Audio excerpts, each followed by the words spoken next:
ড্রামার শুরুতে আমরা female lead জিয়ান এবং মেল লিড জাংশাওকে দেখতে পাই। তো এখানে জিয়ান এসেছিল তার ম্যারেজ সার্টিফিকেট নিতে এবং সে মনে মনে বলছিল ব্লাইন্ডেড এবং এরপরে বিয়ে, ওয়াও এগুলো তো অনেক সহজ। তখনই জিয়ানের কল আসায় জিয়ান তখন একটু দূরে গেলে তার ফ্রেন্ড তাকে বলে, তোমার ব্লাইন্ডেড তো 3 ঘন্টা তোমার জন্য অপেক্ষা করছে, তুমি কার সাথে রয়েছো? জিয়ান বুঝতে পারে তার অন্য কারোর সাথে বিয়ে হয়ে গেছে। তবে তার ফ্রেন্ড এগুলো বিশ্বাস করে না এবং তাকে বলে, আমি জানি তুমি প্রতিদিন তোমার মায়ের সাথে কথা বলতে বলতে বিরক্ত হয়ে গেছো, আন্টি চাচ্ছে খুব শীঘ্রই তোমার বিয়ে দিতে, এসব নাটক করে কোনো লাভ হবে না। জিয়ানও মনে মনে ভাবতে থাকে, যদি আমার ব্লাইন্ডেড আসলে সেখানে অপেক্ষা করে থাকে তবে আমি কার সাথে বিয়ে করলাম। যাই হোক, পরবর্তী সিনে জিয়ান জিনশাওর সাথে একটি লিফটে থাকে। জিনশাও যেহেতু তাকে বাসা পর্যন্ত ড্রপ করে দিয়েছিল তাই জিয়ান তাকে ধন্যবাদ জানিয়ে সেখান থেকে চলে যায়। জিয়ান মনে মনে বলে যে আমি কার সাথে বিয়ে করলাম যার সম্পর্কে আমি কিছু জানিই না। এরপরে জিনশাওয়ের লোকেরা আসে। তার অ্যাসিস্ট্যান্ট তাকে বলে, আপনি চায়নায় ফিরে আসার পরে একবারও আপনার গ্র্যান্ডমার সাথে দেখা করেননি, আপনার গ্র্যান্ডমা আপনার জন্য অনেক অপেক্ষা করে আছে। জিংশাও এগুলো শোনার পরে হেসে বলে, গ্র্যান্ডমাকে বলে দিও আমি মিসেস জিংশাওকে খুঁজে পেয়ে গিয়েছি এবং তাকে নিয়েই বাসায় ফিরবো। যেটা শুনে অ্যাসিস্ট্যান্ট তো পুরোপুরি অবাক হয়ে যায়। তারপরে জিংশাও সেখান থেকে চলে গেলে অ্যাসিস্ট্যান্ট বলে, বস তো কোনোদিন ভালোবাসে বিশ্বাসই করতো না, তাহলে আবার বিয়ে হলো কিভাবে? যাই হোক, এরপরে আমরা জিয়ানকে দেখতে পাই যে কিনা অফিসে দেরি করে আসে এবং লিফট না থাকায় সে বসের পার্সোনাল লিফটে উঠতে যায়। তখন একটা সহকর্মী তাকে বলে যে তুমি সেই লিফটে কেন উঠছো, এটা বসের পার্সোনাল লিফট, এখানে কোনো অপরিচিত এমপ্লয়ের ঢোকার অধিকার নেই। জিয়াও আজকে অফিসে প্রথম ছিল তাই এ সম্পর্কে তার কোনো ধারণা ছিল না। এরপরে আমরা দেখতে পাই কোম্পানির সিও চলে আসে অ্যান্ড সিও আর কেউ নয় আমাদের মেয়ের লিড জিংশাও। জিংশাও তখন তাকে দেখে সে পুরোপুরি অবাক হয়ে যায়। সবাই তাকে দেখে মাথা নত করলেও আমাদের ফিমেল লিড কিন্তু তা করে না এবং জিংশাও তাকে হাত ধরে নিয়ে যায় লিফটে করে, যেটি দেখে জিয়াওকে অপমান করা সেই লোকেদের মুখ বন্ধ হয়ে যায়। জিয়াও তখন জিংশাওকে বলে, তুমি কি পুরো কোম্পানির সিও? জিংশাও তখন তাকে বলে, অবভিয়াসলি, কেন তোমার কোনো সন্দেহ আছে? জিয়াও বলে, না না না, আমি তো শুধু এমনি জিজ্ঞেস করলাম। জিংশাও স্মাইল করে জিয়ানকে বলে, আমি তো এখানকার সিও, তবে তুমি এখানে কি কারণে এসেছো? জিয়ান তখন বলে যে আমি এখানে এসেছি আমার কাজে। জিয়ানের কাছে খুবই ইনসাল্ট ফিল হয় কারণ সে এখানে এসেছিল মূলত ক্লিনজারে জব করতে, যেটা তার কাছে খুব শেমফুল মনে হয়। সে সেটি বলে না এবং মিথ্যা কথা বলে। এদিকে সব এমপ্লয়িরা খুবই অবাক হয়ে যায় কারণ প্রথমবার তারা প্রেসিডেন্টকে এভাবে একটি মেয়ের সাথে দেখেছিল। নেক্সট সিনে জিয়ান যখন ক্লিনজারের কাজ করছিল তখন তার কাজিন ইয়ো আসে এবং তাকে বলে, তুমি এখানে ক্লিনজারের কাজ করছো, আমার কাছে না খুবই শেমফুল লাগছে তোমাকে দেখে। এগুলো বলে সে তাকে ইনসাল্ট করে। জিয়ান তখন তাকে বলে যে আমি এখানে নিজের যোগ্যতা এসেছি, বরং কারোর সুপারিশে নয়, তুমি এসেছো সুপারিশে। ইয়ো তখন তাকে বলে, তুই হয়তো ভুলে যাচ্ছিস তোর আর আমার স্ট্যাটাসের কথা। আমি এখানে প্রেসিডেন্টের অ্যাসিস্ট্যান্ট এবং খুব শীঘ্রই আমি প্রেসিডেন্টের মিসেসও হয়ে যাব, আর তখন তুই আমাকে দেখে জ্বলবি আর লুচির মতো ফুলবি। তারপরে ইয়ো তাকে তার ডিপার্টমেন্টে নিয়ে যায় এবং সেখানে সে সবাইকে বলে যে আজ থেকেও তোমাদের নতুন ক্লিনজার।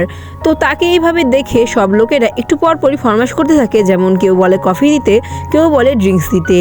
তবে জিয়ান কোনো কিছুতে বিরক্ত না হয়ে রোবটের মতোই কাজ করতে থাকে। ঠিক তখনই ইয়ো তাকে ধাক্কা দেয় এবং যখনই বসের উপরে সে পড়তে যাবে তখন সে কফিটা সে বসের উপর না দিয়ে নিজের উপরই ঢেলে দেয়। ইয়ো ইচ্ছাকৃতভাবে এসে তাকে বলে, তুমি যখন কাজ করতেই পারো না তাহলে কাজ নিয়েছো কেন, তোমার জন্য অফিসের নাম বদনাম হচ্ছে। সে চেয়েছিল বসের সামনে নিজেকে ভালো প্রুফ করতে, তবে বসের সামনে যে সে খারাপ হয়ে যাবে তা সে ভাবতেও পারেনি, কারণ আমাদের ফ্যামিলির তো বসে থাকার মানুষ না। সেও তখন তর্ক করে।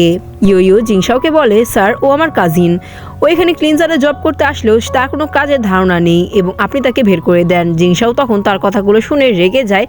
এরপরে সে জিয়ানকে তার কোট খুলে দিয়ে দেয় এবং সবাই এটি দেখে বেশ অবাক হয়ে যায় এবং জিয়ানকে সে সেখান থেকে নিয়ে চলেও যায় এবং বলে কেউ তাকে যেন আর ডিস্টার্ব না করে। ইয়ো খুব রেগে যায় কারণ সেখানে প্রতিশোধ নিতে পারে না। এরপরে জিয়ান জিংশাওকে বলে, আজকে আমি অনেক কফি বানিয়েছি। এগুলো শুনে জিংশাও তাকে বলে, তাহলে তুমি এত কিছু হওয়ার পরও আমার কাছে কেন আসোনি? জিয়ান বলে যে কেন, আমি তো একজন ক্লিনার এবং এটা আমার কাজ। জিংশাও তখন তাকে বলে যে আজকে থেকে তুমি শুধু আমার পার্সোনাল ক্লিনার আর কারণ নও। এরপর তার অ্যাসিস্ট্যান্টকে বলে, যাও তুমি সবাইকে বলে দাও যে ও আজ থেকে শুধু আমারই পার্সোনাল ক্লিনার। জিয়ান তখন জিংশাওয়ের মুখের কাছে এসে বলে যে আমি কি দেখতে অনেক সুন্দর? জিংশাও বলে, কেন? জিয়ান বলে যে প্রথম দেখায় তুমি যখন আমাকে দেখেছিলে আমার প্রেমে পড়ে গিয়েছিলে এবং আমার দিকে বারবার তাকিয়েছিলে। জিংশাও বলে যে না, এটা আমাদের প্রথম দেখা ছিল না। এরপরে জিংশাও তার গ্র্যান্ডমার সাথে ছিল। গ্র্যান্ডমা তখন তাকে বলে আমি একটা মেয়ে দেখেছিলাম এবং মেয়েটিকে দেখার পরে আমি সিদ্ধান্ত নিয়েছিলাম একে আমি আমার ডটার ইন ল বানাবো। তো এটা শোনার পরে জিংশাও বলে যে গ্র্যান্ডমা, আমি একটা কথা বলি যে আমি অলরেডি আপনার ডটার ইন লকে সিলেক্ট করে ফেলেছি এবং আমি খুব শীঘ্রই তাকে দেখাতে চলেছি। গ্র্যান্ডমা তখন তাকে বলে আমাকেও দেখাও, আমিও দেখতে চাই যে আমি যে মেয়েটিকে দেখেছি সেই মেয়ের থেকে কতটা যোগ্য ও। আমাকে তো দেখতে হবে যে আমার ডটার ইন ল হওয়ার যোগ্য নাকি সে। তখন আমাদের মেন লিড বলে না জানি আপনি কাকে দেখেছেন যে কিনা আপনাকে সম্মোহিত করেছে। গ্র্যান্ডমা বলে ও মেয়ে না, ও একটা ছোট বাচ্চা আর আমি ওকেই চাই। তখন এখানে জিনশাও বলে যে দয়া করে আপনি মেয়েটার নাম আমার সামনে মেনশন করবেন না। গ্র্যান্ডমা তখন বলে তুমিও তোমার মিসেস জিংশাওকে আমার সামনে মেনশন করবে না। জিংশাও তখন বলে আপনি তো তাকে চিনেনই না, আর যদি চিনতেন তাহলে আপনি তার প্রেমে পড়ে যেতেন। তখন আমাদের গ্র্যান্ডমা বলে যে আমি চিনি বা না চিনি সেটা বড় কথা না, আমি যে মেয়েটিকে পছন্দ করেছি আমার বার্থডে পার্টিতে সে আসবে, তুমিও দেখবে যে মেয়েটা দেখতে কেমন।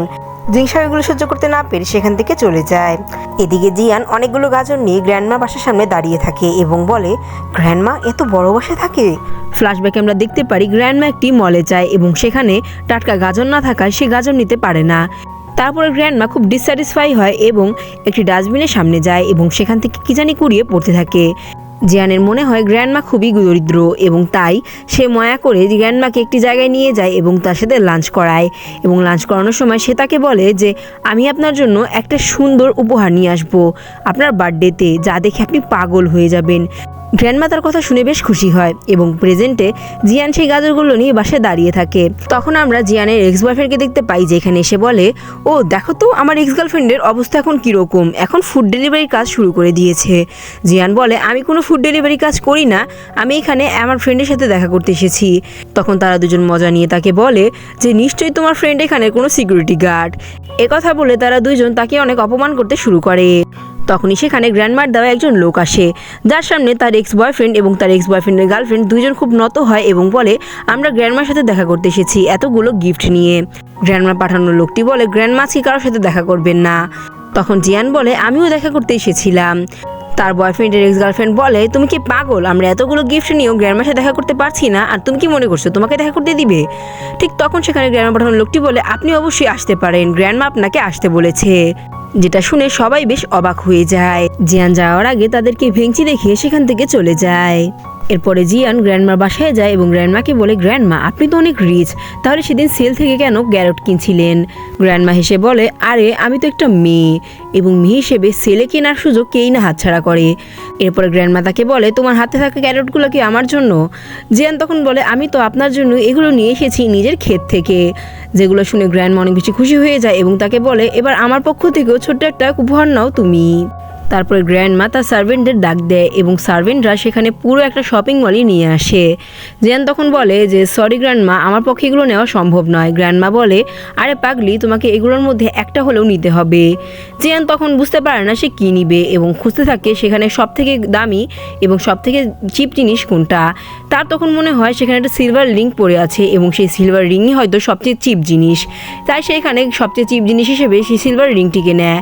গ্র্যান্ডমা তখন বলে তুমি এটা অবশ্যই নিতে পারো। জিয়ান তারপরে এটি হাতের মধ্যে পরে সেখান থেকে চলে যায়। এদিকে কিছুক্ষণ পরে অ্যাসিস্ট্যান্ট এসে দেখে যে সেখানে রিংটি নেই এবং বলে যে মিস্টার জিয়ানের রিংটি কোথায়? তো গ্র্যান্ডমা বলে সেটা সেখানেই আছে যেখানে সেটার যাওয়ার কথা ছিল। এবং তারপর আমরা ইউইওকে দেখতে পাই যে কিনা অফিসের সার্ভেন্টদেরকে বলছিল যে তার সাথে প্রেসিডেন্টের কয়েকদিন পরেই বিয়ে হবে এবং প্রেসিডেন্ট তার জন্য মরে। এই সমস্ত কথা শুনে সবাই বেশ অবাক হয়ে যায়। ও ঠিক তখন সেখানে জিয়ানও আসে। সেখানে থাকা স্টাফরা তাকে দেখে বলে এখন থেকে মিস্টার প্রেসিডেন্ট থেকে দূরে থাকবে, কারণ তার সাথে অলরেডি আমাদের মিসেসের বিয়ে হয়ে যাচ্ছে। জিয়ান মনে মনে হেসে বলে ও তাই নাকি, তা আমি এখনো জানলাম না কেন? তখন স্টাফরা বলে তুমি পাগল, এজন্য তুমি জানো না, তুমি নিজের লেভেলে থাকো, তোমার মতো লোকেদেরকে জানিয়ে মিস্টার প্রেসিডেন্টের কি লাভ? তখন ইয়ো তার রাস্তা আটকায় এবং তাকে বলে আমি জানি তুমি প্রেসিডেন্টের জন্য পাগল, আর প্লিজ তুমি প্রেসিডেন্ট থেকে দূরে থাকো, তা না হলে আমার চেয়ে খারাপ কেউ হবে না। আমার আর প্রেসিডেন্টের খুব শীঘ্রই বিয়ে হতে চলেছে। ইনফ্যাক্ট কালকে রাতে আমাদের প্যারেন্টসদেরও মিটিং হয়েছে। জিয়ান বলে কাল তো প্রেসিডেন্ট একটা মিটিংয়ে গিয়েছিল, তাহলে সে তোমার প্যারেন্টসদের সাথে দেখা করলো কবে? এমপ্লয়াররা বলে প্রেসিডেন্ট কার সাথে কখন কোন জায়গায় দেখা করবে তা তো তোমাকে জিজ্ঞেস করে করবে না, তাই যেটা জানো না সেটা নিয়ে তর্ক করো না। ইয়ো জিয়ানকে বলে তাহলে প্রেসিডেন্ট কার সাথে ছিল? তো সে এখানে কিছু বলতেই যাবে, ঠিক তখন তার মনে হলো যে না, এখানে প্রেসিডেন্ট সম্পর্কে এত কিছু বলা যাবে না, এবং সে তখন তাকে বলে যে আমি তোমার সাথে সব ফালতু বিষয় বকবক করতে চাই না, আমারও অনেক কাজ পড়ে আছে, তাই দয়া করে আমার রাস্তাটি ছাড়ো। তখন ইয়োর একজন এমপ্লয় তাকে বলে যে আমরা বুঝতে পারছি যে তুমি আমাদের মিসকে দেখে জেলাস হচ্ছ, খুব শীঘ্রই আমাদের ম্যাডাম মিস্টারকে বিয়ে করে এই কোম্পানি সিও হয়ে যাবে এবং সবার আগে তোমাকে ফায়ার করবে। ম্যাডামের প্রথম কাজই হবে তোমাকে ফায়ার করা, কারণ তুমি কোনো কাজেরই নও। জিয়ান তখন বলে আমি সেই অপেক্ষায় থাকবো। তখন সেই এমপ্লয় তার হাত দেখিয়ে বলে এই রিংটা গ্র্যান্ডমা তাকে পার্সোনালিভাবে ফ্যামিলি রিং হিসেবে উপহার দিয়েছে।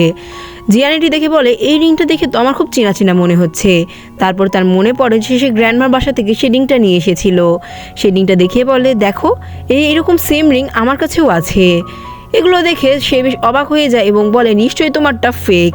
জিয়ান মনে মনে বলতে থাকে এই রিংটার দাম তো অনেক, এটা নিশ্চয়ই আমাকে গ্র্যান্ডমাকে ফিরিয়ে দিতে হবে, কারণ এটা খুবই ওয়ার্থি একটা রিং। আমি যদি আগে জানতাম যে এই রিংটা গ্র্যান্ডমার দেওয়ার ফ্যামিলি কোনো রিং, তাহলে এটা আমি নিতামই না। তো এই দিকে সব লোকেরা তাকে বলতে থাকে আমরা বুঝে গেছি এটা তোমার চাল, তুমি চেষ্টা করছো আমাদের মিসেসকে অপমান করার, কিন্তু তুমি পারছো না। জিয়া যখন যেতে চায় তখন সেখানে মেয়েটি তার হাত ধরে বলে তুমি কখনো এভাবে মিথ্যা কথা বলে যেতে পারো না, তোমাকে নিশ্চয়ই এটির জন্য প্রেসিডেন্টের কাছে জবাবদিহিতা করতে হবে। তোমার সাহস কী করে হলো তুমি মিসেসের মুখে মুখে তর্ক করো? তখন সেখান থেকে আমাদের প্রেসিডেন্ট মানে মিস্টার জিংশাও যাচ্ছিল এবং এগুলো দেখে বলে কি হচ্ছে এখানে? তখন সেই মেয়েটি বলে যে দেখেন বস, ও আপনার নামে মিথ্যা কথা বলছিল যে আপনি নাকি কালকে ফ্যামিলি মিটিংয়ে ছিলেন না। তখন এখানে জিংশাও বলে যে আমি তো আসলে কোনো ফ্যামিলি মিটিংয়ে ছিলাম না, এটি যদি সত্য হয় তাহলে আমি নিজেই নিজের জব থেকে রিজাইন নিয়ে নিব। এই কথা বলে তারপরে সে তাকে বলে এই মেয়েটা কখন থেকে মিথ্যা কথা বলছিল। জিংশাও বলে ও কোনো মিথ্যা কথা বলছিল না, সব সত্যি কথা, আসলে আমি কালকে কারোর সাথে কোনো ফ্যামিলি মিটিংয়ে যাইনি।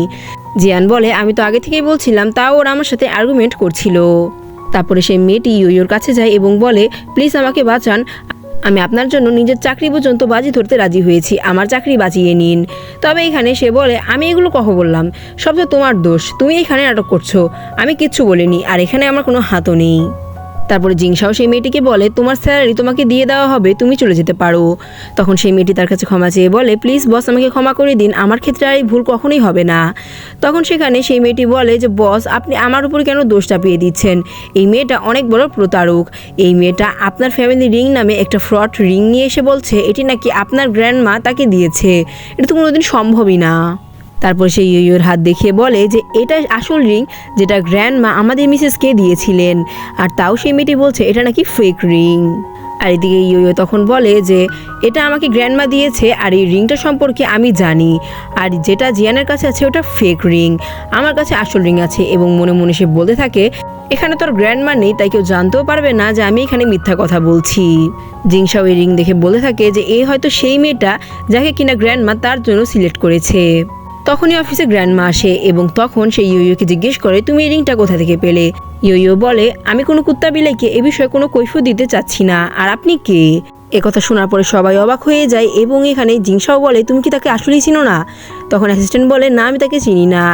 এরপরে জিংশাও জিয়ানকে নিয়ে এসে বলে গ্র্যান্ডমা আমি ওকে পছন্দ করি, আর আপনি হয়তো ইয়োকে আমার জন্য সিলেক্ট করেছেন, আমি ইয়োকে কখনোই ভালোবাসিনি। গ্র্যান্ডমা এসে বলে আরে পাগল, আমি ওর সাথে তোমার বিয়ে ঠিক করতে চেয়েছিলাম, দেখো ভাগ্য তোমাদের কি করে একসাথে মিলিয়ে নিল, আর ইয়োকে তো আমি চিনিই না, আর ও সাহস কি করে হলো ও আমার মুখে মুখে তর্ক করে। জিয়ান ইয়োকে বলে তুমি তো কিছুক্ষণ আগে বলছিলে যে তুমি গ্র্যান্ডমার থেকে নাকি রিংটা নিয়েছো, তাহলে তুমি চিনতেই তো পারলে না কোনটা গ্র্যান্ডমা আর তোমার লেভেল। পরে ইয়ো ভয় সেখান থেকে চলে যায় এবং জিয়ানকে বলে আমি তোমাকে দেখে নিব। তো এরপরে জিয়ান সেই রিংটি গ্র্যান্ডমাকে দেয় এবং বলে আমি জানতাম না এটা অনেক এক্সপেন্সিভ একটা রিং, আমি তো শুধু চাচ্ছিলাম সেখানকার সব থেকে চিপ জিনিসটা নিতে, আমি মনে করেছি এটি চিপ, কিন্তু আমি পর লক্ষ্য করে দেখি এটি সব থেকে দামি। গ্র্যান্ডমা তাকে বলে এই রিংটা তো তোমার জন্যই, কারণ ফ্যামিলি রিং শুধুমাত্র বাড়ির বউদেরই অধিকার থাকে। এদিকে জিংশাও তাকে সেই রিংটি পরিয়ে দেয় এবং বলে হ্যাঁ এই রিংটির যোগ্য শুধুমাত্র তুমি। গ্র্যান্ডমার রোমান্টিক সিন বুঝে সবাইকে সেখান থেকে নিয়ে চলে যায় এবং জিংশাও জিয়ানকে বলে এখন আর তোমার নাটক করে থাকার দরকার নেই, সবাই জেনে গিয়েছে তোমার আমার রিলেশনশিপের কথা, এবং আমি মিস্টার জিংশাও তোমাকে প্রমিস করলাম তোমাকে আর কখনোই সার্ভেন্টদের হয়ে কাজ করতে হবে না। এরপরে সে তাকে একটি বড় রেস্টুরেন্টে নিয়ে যায় এবং সেখানে নিয়ে গিয়ে বলে তুমি না বলেছিলে আমাকে তুমি খাওয়াবে, না, আজকে খাবার দায়িত্ব সম্পূর্ণ তোমার। জিয়ান অবাক হয়ে যায় এত বড় রেস্টুরেন্ট দেখে, যেটি কিনা সম্পূর্ণ তার নিজের। জিয়ান রিসেপশনে সে মেনু কার্ডটি খোলে এবং দেখতে পারে এক একটা ডিশ যেন এক একটার থেকে উপরে, মানে সবগুলো খুবই এক্সপেন্সিভ। তারপর এগুলো দেখে সে বেশ অবাক হয়ে যায়, আর এগুলো দেখে জিনশাও খুব হ্যাপি হয় এবং তার লোকেদের সাথে কথা বলতে থাকে। জিয়ান জিনশাওকে বলে, আমার তো খিদে নেই, আপনার কি খিদে লেগেছে? যদি খিদে লেগে থাকে তাহলে আপনি খেতে পারেন। আসলে এগুলো বলে সে বাহানা করছিল যেন সে রেস্টুরেন্ট থেকে বেরোতে পারে। তো এখানে জিনশাও বলে, হ্যাঁ আমার তো খিদে লেগেছে। এর কথা বলে সে তার হাত ধরে তাকে ভিতরে নিয়ে যায়, যা দেখে জিয়ান বেশ অবাক হয়ে যায়। জিয়ান তখন মনে মনে বলতে থাকে যে এখন আমি বিলগুলো কিভাবে পরিশোধ করব। কোনো সমস্যা নেই, আমি কোনো ফ্রেন্ডের কাছ থেকে ঋণ নিয়ে এগুলো পরিশোধ করে দিব। যেগুলো শুনে জিনশাও বলতে থাকে যে তাকে বিয়ে করে একটা লাভ তো আমার হয়েছে যে আমি একটা সংসারী বউ পেয়েছি, যা আমরা তার ফেস এক্সপ্রেশন দেখেই বুঝতে পারি। তারপর সেখানে মেনু কার্ড দেওয়া হলে জিয়ান এতগুলো মেনু দেখে বেশ পাগল হয়ে যায়, কারণ সবগুলোর প্রাইস অনেক। তাই সে তখন বলে, আমি কিছু খাবো না, আপনার খেতে মন চাইলে আপনি খেতে পারেন। তখন এখানে জিনশাও অনেকগুলো মেনু দেখে এবং সেখান থেকে অনেকগুলো ডিশ অর্ডার করে, যা দেখে জিয়ানের মাথার উপর যেন আকাশ ভেঙে পড়ে এবং সে বেশ চিন্তিত হয়ে পড়ে। জিনশাও তখন জিয়ানকে বলে, আমি যেহেতু এতগুলো ডিশ অর্ডার করেছি তাই তোমারও কিছু ডিশ অর্ডার করা প্রয়োজন, আর আজকের ডিশটা সব আমার পক্ষ থেকে। জিয়ান পরে ওয়েটারকে ডাকে এবং বলে যে মেনু কার্ডটা আমাকে দিয়ে দিন। তারপর সে মেনু কার্ডে অনেকগুলো ডিশ অর্ডার করে বলে যে আসলে আমি খেতে চাচ্ছিলাম না, তবে আমার খেতে হচ্ছে কারণ আপনাকে আমি কোম্পানি দিতে চাচ্ছি। কেন ওটা দেখতে লাগে না যে আপনি একা খাচ্ছেন, আমি খাচ্ছি না, এই জন্য আর কি খাচ্ছি। বিশ্বাস করেন আমি কিন্তু এমন মেয়ে না যেমন মেয়ে আপনি ভাবছেন। জিনশাও এগুলো শুনে হাসতে থাকে এবং বলতে থাকে যে না না, আমি কি জন্য এমন ভাববো, আমি জানি তুমি অনেক ভদ্র একটা মেয়ে। এগুলো সে অনেক মজা করে বলে এবং তাদের মধ্যে একটা কিউট রিলেশনশিপ তৈরি হয়। তারপরে জিনশাও বিল পে করতে যায় এবং সেখানে জিয়ানকে অপেক্ষা করতে বলে। ঠিক তখন সেখান থেকে জিয়ানের স্টেপ সিস্টার এবং তার স্টেপ ব্রাদার ইন ল আসে। তারা দুজন সেখানে আসে এবং জিয়ানকে এভাবে দেখে বলে, এত বড় রেস্টুরেন্টে তো খাওয়ার তো তোমার কোনো অধিকার নেই, তোমার এতগুলো টাকা কোথা থেকে আসছে? নিশ্চয়ই তুমি কোনো খারাপ কাজ করো যার জন্য তোমার এতগুলো টাকা ব্যাঙ্ক অ্যাকাউন্টে আসে। এগুলো শুনে জিয়ান কোনো কথা রেসপন্স করে না, বরং সে খেতে থাকে। যেগুলো দেখে তাদের রাগ মনে হয় আরও বেড়ে যায় এবং তারা তাকে আরও ইনসাল্ট করতে চায়। তখন জিনশাও এসে তাদের সাথে ফাইট করে এবং বলে, তোমাদের সাহস তো কম না, তোমরা আমার ওয়াইফকে খারাপ মেয়ে বলে সম্বোধন করো। তারপর সে তার সাথে পিক তোলে এবং সেটি নিজের প্রোফাইলে সেট করে দেয় এবং বলে যে আমার উচিত সবার সামনে পাবলিকলি অ্যানাউন্স করে দেওয়ার যে তোমার সাথে আমার বিয়ে হয়েছে, তা না হলে তোমাকে সবাই অপমান করছে, যেটি আমার সহ্য হচ্ছে না। এরপরে তার লোকেরা তাদেরকে নিয়ে চলে যায়। জিয়ান তখন তার স্টেপ সিস্টারের উপর সব রাগ করতে থাকে আর তাকে অনেক কিউট লাগছিল, যেটি দেখে জিনশাও বেশ খুশি হয়। নেক্সট সিনে জিনশাওর অ্যাসিস্ট্যান্ট তাকে বলে, আপনার মা আপনাকে নিজের বাসায় আসার জন্য ডাকছে। জিনশাও বলে, আমি কোনো কথা শুনতে যাচ্ছি না এবং তারপরে আজকে সে জিয়ার সাথে যে ছবিটি তুলেছিল সেই ছবিটি দেখতে থাকে। তখন জিনশাওর অ্যাসিস্ট্যান্ট তাকে বলে যে মম আপনাকে ডাকছে। জিনশাও বলে, আমার সব রিলেটিভদের জানিয়ে দাও যে আমি আমার ওয়াইফের সাথে তাদের দেখা করাবো। তারপরে সে জিয়ানকে নিয়ে একটি রিসেপশন হলে যায়। জিয়ান জিনশাওকে বলে, আপনি অনেক সাবধানে থাকবেন, কারণ এখানে কেউ আপনাকে দেখতে পারবে না, কারণ আমার ফ্রেন্ডরা আপনার ক্ষেত্রে অতটাও কাইন্ড নয়। জিনশাও বলে, সেটা নিয়ে তোমাকে ভাবতে হবে না, আর আমি এগুলো প্রবলেম ফেস করেছি। ফ্ল্যাশব্যাকে আমরা দেখতে পারি জিয়ান যখন ছোট ছিল জিনশাওকে সে বাঁচিয়েছিল এবং এর বদলে সে জিনশাওর থেকে 10 টাকা নিয়েছিল এবং বলে, আজ থেকে আমি তোমাকে মোটু বলে ডাকবো। এ বলে সে তাকে আদর করে। জিনশাও জিয়ানকে নিয়ে রুমে ঢোকার আগে তখন তার কি একটা কাজের কথা মনে পড়ে, তাই সে জিয়ানকে বলে, তুমি এখানে থাকো, আমি কিছুক্ষণের মধ্যে আসছি, আমার একটা জরুরি কাজের কথা মনে পড়ে গেছে। যেটা দেখে জিয়ানের বেস্ট ফ্রেন্ড বলে, নিঃসন্দেহে তোমার বয়ফ্রেন্ড তোমার এক্স বয়ফ্রেন্ডকে দেখে অনেক ভয় পেয়ে গেছে, তাই তাকে দেখে সে শরমে পালিয়ে গেছে। জিয়ান তার কথা কোনো জবাব না দিয়ে ভিতরে ঢুকে পড়ে। জিয়ান সেখানে ঢুকলে সেখানে তার এক্স বয়ফ্রেন্ড এবং এক্স বয়ফ্রেন্ডের গার্লফ্রেন্ড জিজিকে দেখতে পারে। সে তাদেরকে ইগনোর করে টিভি বেঞ্চে বসে, আর এখানে তারা দুইজন তাকে অপমান করার জন্য তাকে অনেক উল্টোপাল্টা কথা বলতে শুরু করে। জিয়ান বলে, আমি চুপ আছি মানে এই না যে আমি সবসময় চুপ থাকবো, দয়া করে তোমরা বন্ধ করো তোমাদের মুখ। এগুলো শোনার পরে জিজি বলে যে তুমি আমাকে দেখে জেলাস হচ্ছ। তো এখানে জিয়ান বলে, আমি কেন তোমাকে দেখে জেলাস হবো? কথা শুনে তার এক্স বয়ফ্রেন্ড বলে, তোমার জেলাস হওয়া উচিত, কারণ আমার গার্লফ্রেন্ড এখানকার সবচেয়ে লাকি একটা মেয়ে। কথা বলে সে তখন $10 মিলিয়ন একটা সুন্দর এবং দামি ডায়মন্ডের ব্রেসলেট বের করে, যেটি সে জিজির হাতে পরিয়ে দেয়, যেটি দেখে সবাই বেশ অবাক হয়ে যায়। ঠিক তখন সেখানে আমাদের মেল লিড জিনশাও আসে এবং অরিজিনাল ডায়মন্ডের ব্রেসলেট তাকে পরিয়ে দেয়, যাতে সবাই বুঝতে পারে যে জিজির হাতে যে ব্রেসলেটটি ছিল সেটা ভুয়া, মানে ফেক, আর যেটা আমাদের ফিমেল লিডের হাতে সেটা আসল। তারপরে জিনশাও যাওয়ার আগে তাকে বলে, আমি আমার কোম্পানি থেকে তোমার কর্পোরেশন সরিয়ে নিলাম। এর মানে এই যে তার এক্স বয়ফ্রেন্ডের কোম্পানি এখন নিলামে উঠে গেছে, কারণ সে এখন দেউলিয়া। এটি শুনে সে মাটিতে বসে পড়ে। জিয়ান জিনশাওয়ের পার্সোনালিটি, গাড়ি এবং তার বডিগার্ডদের দেখে বেশ অবাক হয়ে যায় এবং সে জিয়ানকে কপি করে বলে, আজ থেকে আমি লি কোম্পানি এবং সিং কোম্পানির সদস্যদের সকল কর্পোরেশন সরিয়ে দিলাম। বিশ্বাস করেন, আপনি যখন এই কথাটা বললেন তখন আপনাকে এত সুন্দর লাগলো, যেটা শুনে জিনশাও বেশ লজ্জা পায়। জিয়ান একটি পার্টিতে যায় এবং সেখানে পার্টির খাবারগুলো এনজয় করতে শুরু করে। ঠিক তখন সেখানে জিনশাও আসে। জিনশাওকে দেখে জিয়ানের এক্স বয়ফ্রেন্ড এবং জিজি দুইজন যায়। জিয়ানের এক্স বয়ফ্রেন্ড তাকে বলে, ইউ আর আ লায়ার, এ বলে সে তাকে মারতে শুরু করে। ঠিক তখন এখানে জিনশাও তাকে মারে এবং তাকে একবারে মাটিতে শুইয়ে ফেলে। সব লোকেরা তখন, তুমি কি পাগল, তুমি কেন কোম্পানির মালিকের সাথে পাঙ্গা নিতে শুরু করেছো? তখন এখানে সে বলে, কি ও কি আসলে কোম্পানি সিও? তখন সেই লোকেরা বলে, সে কোম্পানি সিওই নয়, বরং পুরো দেশের একমাত্র ধনী ব্যক্তি। সে জিনশাওকে বলে, তুমি আমাকে কেন ইনভাইট করলে? জিনশাও বলে, যাতে আমি তোমাকে তোমার লেভেল দেখাতে পারি। জিয়ান তখন সেখানে এসে বলে, আরে তুমি এখানে কি করছো? তুমি আমাকে বলেছিলে যে তো কোম্পানির পুরো মালিক নাকি তোমার গ্র্যান্ডমা, আর এখন তুমি বলছো এই কোম্পানি নাকি তোমার। আসলে জিয়ান এতদিন জানতো যে জিনশাও কোম্পানির নামে সিও, আসল মালিক তো গ্র্যান্ডমা। তবে এই কথাগুলো শোনার পরে জিনশাও তাকে বলে যে কোম্পানিটার নামে আমার গ্র্যান্ডমার থাকলেও উইলে আমার নাম দেওয়া। তারপর সে তাকে নিয়ে চলে যায় এবং সে তাকে বোঝায় যে কোম্পানির আসল মালিক সে নয়, আসল মালিক হচ্ছে গ্র্যান্ডমা। জিয়ান যখন অফিসে ক্লিনিং কাজ করতে যায় ঠিক তখন আমরা ইয়োকে দেখতে পাই। আসলে জিনশাওয়ের বাবা ইয়োকে পছন্দ করায় ইয়ো আবারও কোম্পানিতে চাকরি পেয়ে যায় এবং সে এই সুযোগে আবারও জিয়ানকে অপমান করতে শুরু করে। তবে জিয়ান তার কথায় কোনো পাত্তা দেয় না। এরপরে ইয়ো জিনশাওয়ের অফিসে যায় এবং জিনশাওয়ের অফিসে গিয়ে সবাইকে বলতে থাকে যে খুব শীঘ্রই আমার সাথে জিনশাওয়ের বিয়ে হবে। তারপর সে জিনশাওয়ের রুমে গিয়ে জিনশাওয়ের সাথে এমন ব্যবহার করতে থাকে যেন সে আর জিনশাও খুব ক্লোজে। জিনশাও বলে, এত উড়ো না, কারণ আমার বাবা বলেছে তোমাকে চাকরিতে রাখতে, কিন্তু এটা বলেনি তুমি কোন পদে থাকবে। এজন্য আমি চাই যে তুমি আজকে ক্লিনিং এর কাজ করো। যেটি শুনে সে বেশ অবাক হয়ে যায় এবং বেশ ক্ষিপ্ত হয়। এরপরে জিনশাও ইয়োকে বলে, আজ রাতে ব্যাংক পার্টিতে আমি জিয়ানকে নিয়ে যাব, আর তুমি জিয়ানকে অবগত করে রাখো যেন সে রেডি থাকে। এটা শুনে ইয়ো খুব রেগে যায় এবং বলে, কেন আপনি তাকে নিয়ে যাবেন? আপনি আমাকে নিয়ে যেতে পারেন। তখন জিনশাও বলে, সব কথা জবাব আমি তোমাকে দিতে বাধ্য নই। ঠিক তখন এখানে ইয়ো জিয়ানকে বলে যে বসের অ্যাক্সিডেন্ট হয়ে গেছে। যেটি শুনে জিয়ান তাকে এগুলো দিয়ে বসকে খুঁজতে চলে যায়।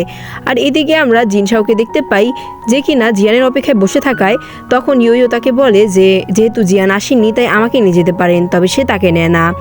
জিনশাও তখন জিয়ানকে খোঁজার পারমিশন দেয়।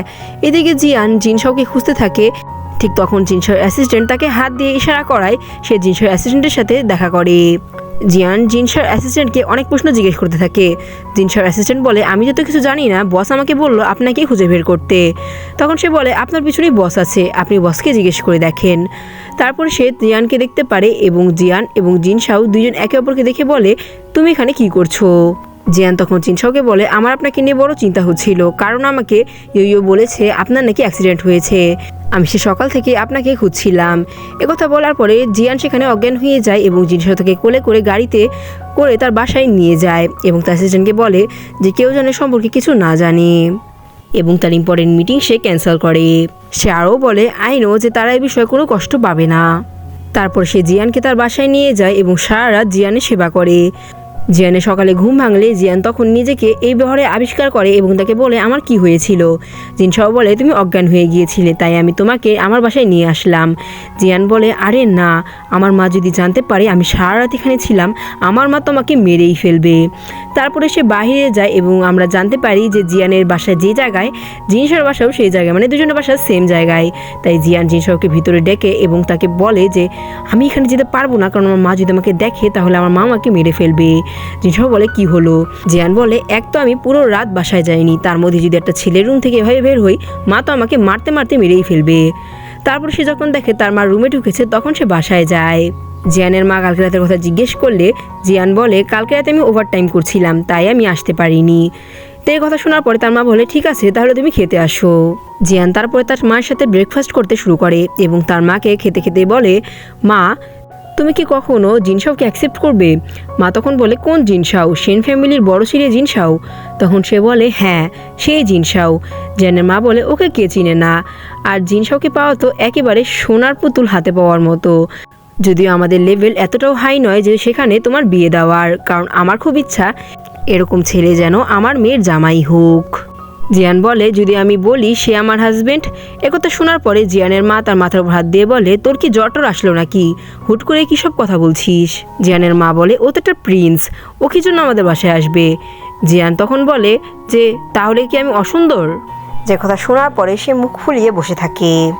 তারপরে সে জিনশাওকে বলে, এখন সময় এসে গেছে যে তুমি কনফেস করো তুমি আমার হাজবেন্ড। আমার মা তো বিশ্বাসই করতে চাচ্ছে না। জিনশাও বলে, অবশ্যই, এখন আমি শাশুড়ির সাথে কিভাবে দেখা করব, মিষ্টি নিয়ে না চা কফি নিয়ে? একথা শোনার পরে জিয়ান বলে যে সে তো তোমাকে এমনি দেখলেই পাগল হয়ে যাবে, কিছু নেওয়ার দরকার নেই। তবে জিনশাও তো কারোর কথা শোনার মানুষ নয়। জিনশাও শাশুড়ির জন্য এত বড় একটা গিফট নেয়। তারপরে জিয়ান তাকে বলে, তুমি অনেক কিউট। কথা বলে সে তার গাল ধরে নিচে টানে।